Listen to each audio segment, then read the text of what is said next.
Reinstitute. Definitions of what qualifies as clothing or the clothed from the unclothed vary from culture to culture and from era to era. These clashes in values have had lasting ramifications, particularly for the victims of European imperial ambitions, influencing both cultures and traditions.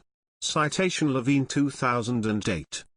Fine art often promotes and praises images of the European nude through sculpture and paintings, whilst the nude body of the colonial other is often represented through what is perceived to be a scientific lens, and often in an inhumane manner. Citation Morel 2005 and Levine 2008. Remarkably, history continues to offer us clues as to how the naked body can become a useful tool of resistance or decolonization, with the image of Nelson Mandela and Mohandas Gandhi immediately coming to mind, substituting the suited figures accustomed to qualified lawyers for a traditional loincloth or a scantily draped body respectively. Coincidentally, the design of a stiff, structured aesthetic is mostly associated with the construction of suits, the institutions which they represent, multinational corporations, houses of parliament, the army et al., and a type of masculine performance characterized as eurocentric, heterosexual, prejudiced, power-laden, corporate, at times violent, and often militaristic. In addition, the vocation of constructing particular garments for particular bodies via tailoring, is gendered and mimics Judith Butler's reflections on gender as a construct.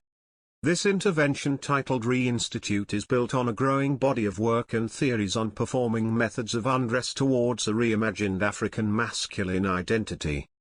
Drapery, which serves as both non-functional and functional aesthetic distinctions in the appearance and construction of male and female garments, is defined here as a method of undress, possessing the ability to reimagine the common suit. In this performance intervention, the artist explores how the performance of African institutionalism could alter if there was an ideological and conceptual shift in how suits are designed, constructed and therefore presented.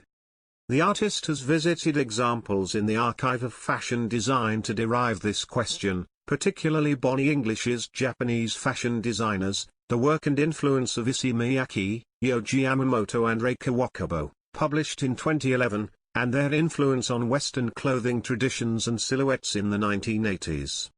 In order to understand the complexities and entanglement of the above provocations, the artist has decided to construct alternative garments, made with the exact same materials traditionally associated with suits.